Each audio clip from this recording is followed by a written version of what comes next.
Hello and welcome to the DV Brain Change Meditation Podcast series. My name is Glenn Ostlund, and I'm the one creating these meditations. Now, before I go any further, I want to express my appreciation to Ronald and Patricia Potter-Efron, the creators of the Brain Change curriculum. Their work forms the backbone of the domestic violence offender treatment group that I lead as a therapist. And it's also the inspiration behind this entire meditation series. But this podcast is a little different. To really understand what I'm doing here, it might help to know a little bit about me. Back in the 90s, when I was in my 20s, I earned a master's degree in folklore and mythology. That experience profoundly shaped the way I see the world. It taught me to look beyond surface appearances, beyond form, and to focus on function. Think about the Cinderella story. There are versions of it all over the world. And if you just compared those versions side by side without context, you might think you were looking at completely different tales. But when you step back and you look at the larger pattern, the function of the story, the way everything fits together, not only the way it's told, but the way it gets used by the people who tell them, well, you start to see the same bones underneath of everything. Like patterns like separation, transformation, reintegration. The characters might change, the details might shift, but the emotional arc and social purpose remain remarkably consistent. That idea, function over form, is at the heart of this project. And one of the things that I learned from my time studying folklore that maybe most directly connects with the way that I'm approaching these meditations is what scholars like Arnold van Gennep and Victor Turner called rites of passage. These follow a three-stage pattern: separation, liminality, and reintegration. So first, an individual marks themselves apart from the group. They separate themselves somehow. Maybe they're wearing different clothes. Maybe they put on some earbuds. But they separate themselves somehow, and by doing that, they then enter into a liminal phase, a kind of time out of time, in between transformational space. This is where the magic happens. This is where change happens. Because finally, in the third stage, they return, reintegrated, transformed. Weddings are like this. Graduations are like this. Funerals, to some degree, are like this. These are all communal rites of passage. But what Turner called the liminal experience, that time out of time, that magical, often disorienting period of transition, that's kind of what fascinates me the most. That place, that space where change happens. And that's what these meditations are for me. They're a personal rite of passage in a way. They're not about integrating back into society necessarily, although I can see how they might be used for something like that. But for me, it's more about integrating within myself, bringing the conscious and unconscious parts of myself into a sort of dialogue, healing inner conflicts. Taking a page from Internal Family Systems, I see the mind as a collection of voices, beliefs, sensations, some wounded, some wise. And these meditations create a space for all and any of those parts to speak. That's the function that these soundscapes serve for me. They help me slow things down enough so that I can witness what's going on inside, to notice the filters through which I interpret the world, so that I can learn not to take my thoughts and emotions as absolute truth when they come up in the moment, but I recognize them as my personal truths, things that color everything that I see, but it also helps me separate myself from them in a way that I can really be there for others and curious about others and where our differences are. So I use these meditations as a kind of training ground for my mind in a way. Because the more I understand my own inner patterns, the more choice I have, the more presence that I can cultivate, consciously, intentionally, rather than just shutting down and letting my automatic self just kind of take over. So That's partly why I like to think about these meditations as audio Rorschach ink blots. They're not telling you what to think. They're not leading you down a fixed path. Instead, they're designed to be an open space for curiosity and awareness and transformation. So they invite you to explore the kaleidoscopic imprint of life upon the fabric of your mind. And yeah, that might sound like a mouthful. It might be a strange concept if you haven't been swimming in the waters that I've been swimming in as long as I have, but that's okay. You don't need to understand everything right away. You don't really need to understand intellectually any of this in order for the meditations to really work in a deep way. So if you can feel what these meditations are doing for you, there's some real value in that, because here's the practical piece. So I've been telling you I've created these for myself. A few months ago, I was wrapping up my master's degree in clinical mental health counseling, and I was completing my internship. And I started experimenting with binaural audio beats, just as a personal form of self-care. I learned how to design these meditations using specific frequencies, layered sounds, stereo panning, really diving deep into the art and science of how sound affects the nervous system. For fun, as one does. And just so you know, a few years ago I received some training in neuro-linguistic programming, which is NLP, and hypnotherapy, which I think of as a kind of, guided self-meditation, if that makes any sense. But these meditations that I'm using use techniques borrowed from Milton Erickson and NLP that are designed to gently influence a self-hypnotic state, especially when combined with these effects of the binaural audio beats and the neural entrainment and different little sound things that I play with in here, which I consider all kind of texture to this audio Rorschach ink blot. Because what this does is open up a space inside where your awareness sharpens, your focus deepens, and your nervous system relaxes into a receptive, creative flow. I play with pacing, with tone, with rhythm, sometimes layering voices from ear to ear. So don't be surprised if after listening to several of these, you start noticing that you can fine-tune your focus better than you thought possible ever before. You might even find yourself able to follow overlapping conversations or dual perspectives more clearly,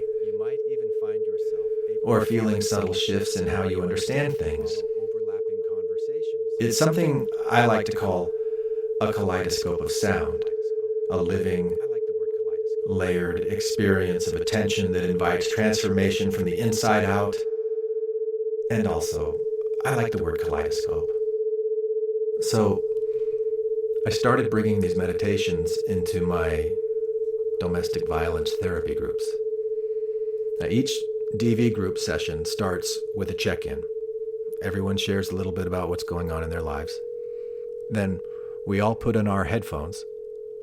You're all encouraged to bring headphones and listen to a meditation together. It takes about 10 minutes. And what happens next, I found, is pretty remarkable, because the room gets really quiet and you can just kind of see the relaxation in the shoulders that are like drooping, and just like people being given permission to relax and just really doing it. And so they soften. And then the conversation that follows is usually deeper, more honest, more reflective. Everybody seems to get a little more out of it. And I want to say this directly. It is really a privilege to work with the men in these groups.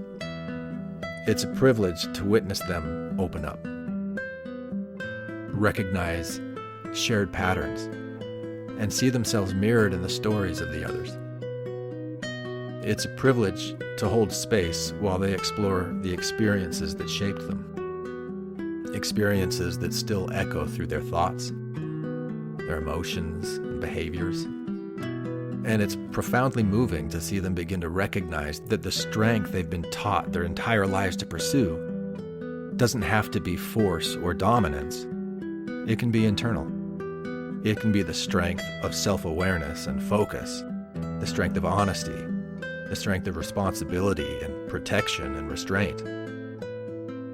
For many of these men, having the label of offender forces them to confront parts of themselves that they might never have looked at otherwise. And many have expressed a real, genuine gratitude, not for what they did that brought them into the program, but for the opportunity to reflect and to grow and to change their brains and their lives in ways that they didn't think were possible.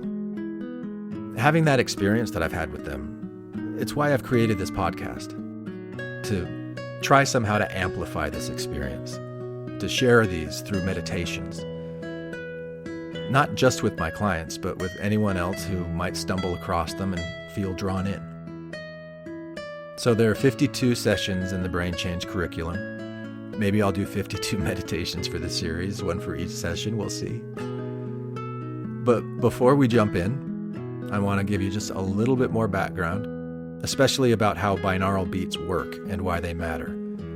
And I also kind of consider this section my informed consent section because I want you to really understand what these meditations are doing, because it's not just inconsequential sound, as if anything is inconsequential sound. So when you listen to two slightly different tones, one in each ear, your brain creates a third tone. Not externally, but internally. That's the binaural beat. And depending on the frequency of that beat that's going on by your neurons pulsing together, this living system of living things in your brain that are pulsing together like a wave in a stadium, your brain begins to synchronize. This is called neural entrainment, and it's supported by a growing body of scientific research. There's good evidence, especially in studies using alpha and theta beats, that this technique can reduce anxiety, improve mood, enhance sleep quality, and even sharpen cognitive focus. Most of the therapeutic outcomes are modest, but real. And most importantly, there are no known risks for listening to binaural beats when used properly. They're non-invasive, easy to access, and safe for most people. Just don't listen while driving or operating heavy machinery, especially when the meditations are designed to induce a trance-like or deeply relaxed state. So, that's what this podcast is all about. It's about using sound to create a personal liminal space. A place where you can step outside the ordinary, slow down your nervous system, and experience transformation from the inside out.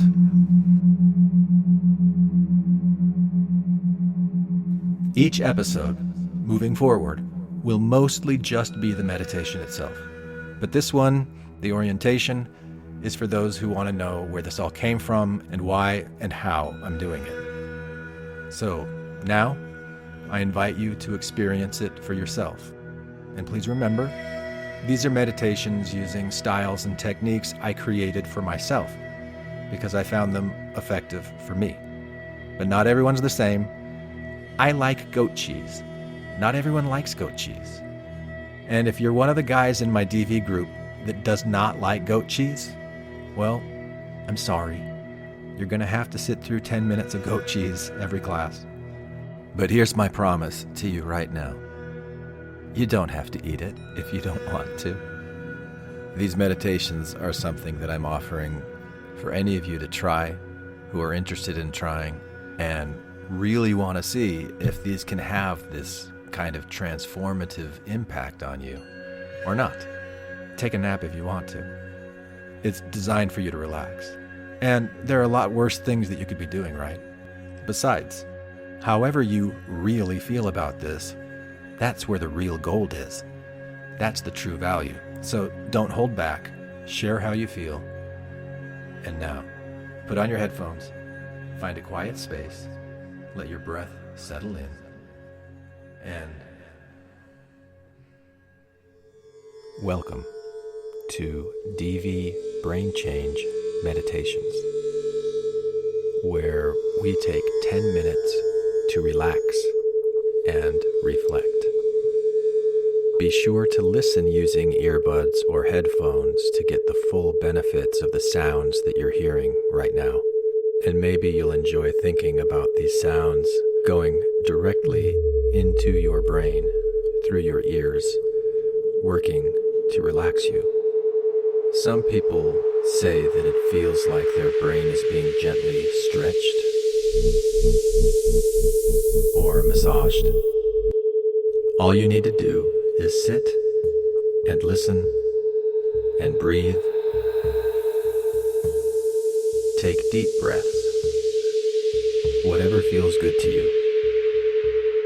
Some people like to count when they breathe in and when they breathe out.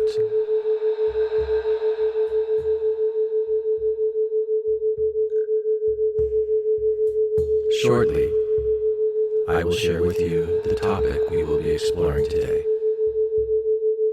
You will hear a medium-high tone of 396 Hertz, which some people believe helps to free your mind of shame and fear.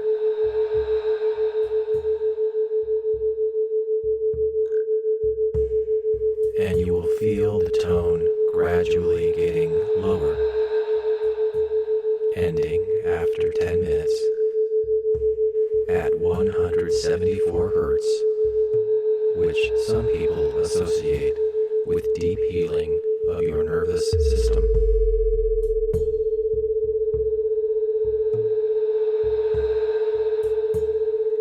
Pay attention to your thoughts, the air on your skin, gravity pulling on your shoulders,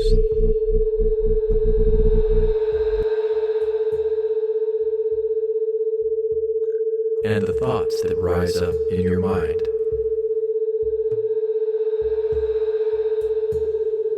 Are you ready?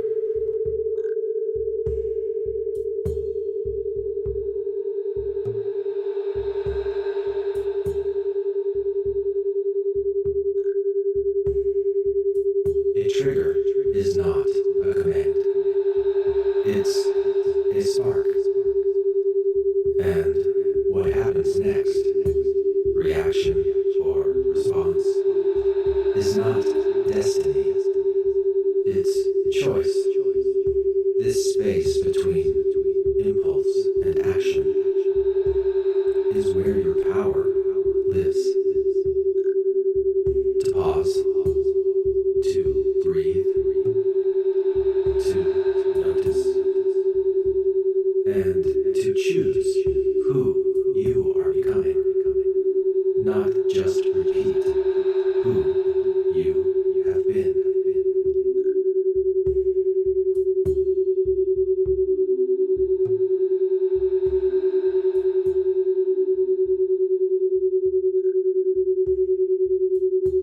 Something happens. A word, a glance, a tone, and suddenly, you're there again.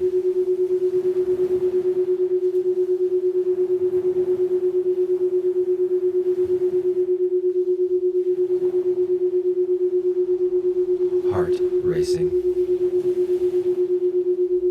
hands tightening, story forming,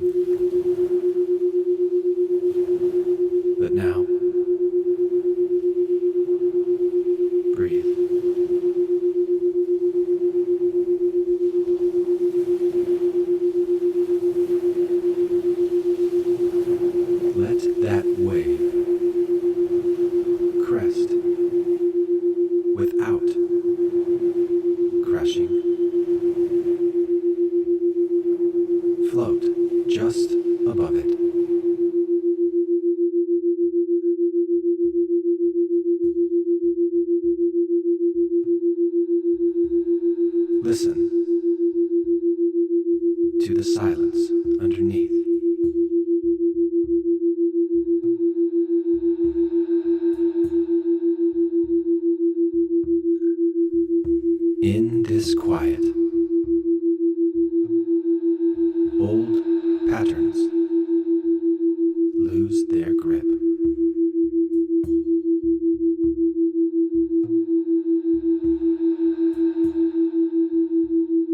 You remember. This moment is not that moment.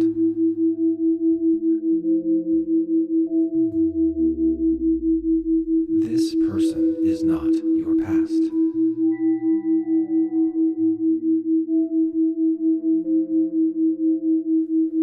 You are not your anger.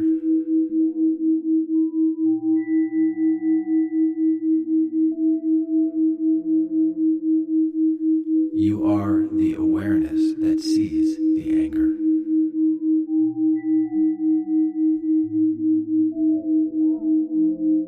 You are the pause before the flame.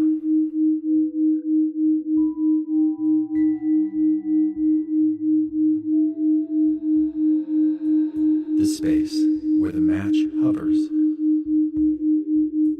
but never strikes. And from that space, something new begins. Not reaction, but response.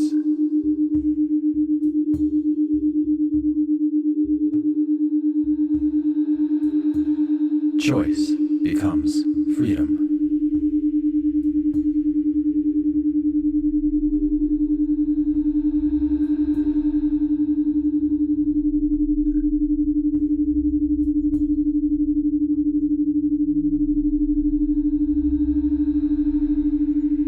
Your brain is not a stone tablet. It's a garden. What you water grows. The more you practice a thought, a breath, a pause, the deeper the path becomes. Habits are not fate. They are footsteps. And every step you take, again and again, lays track for who you become.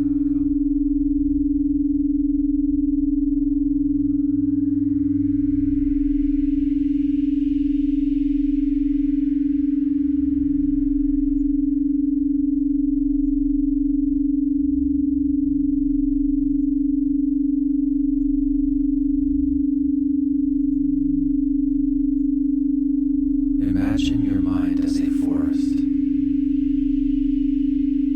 Dense and tangled.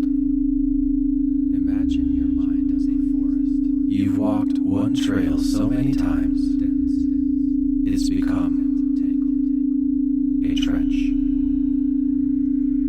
You've walked automatic so many times, it's familiar. A trench. Worn. Automatic. But today, you step off, just slightly. A new thought today.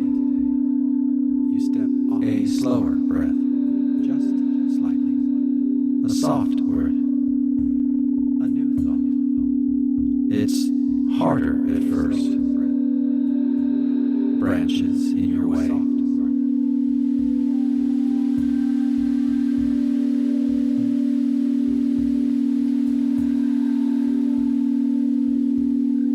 No footprints to follow. It's harder at first. But you keep returning.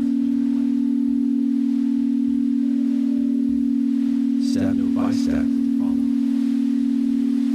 Again and again.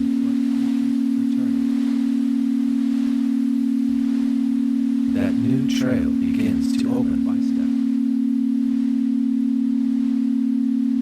Light touches leaves again and again. Roots yield. That new trail begins to open. And soon,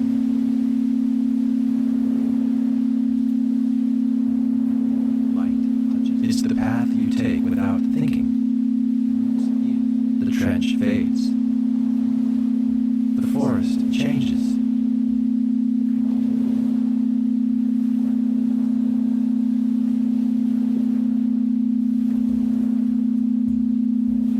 changed it without thinking. You rewired it.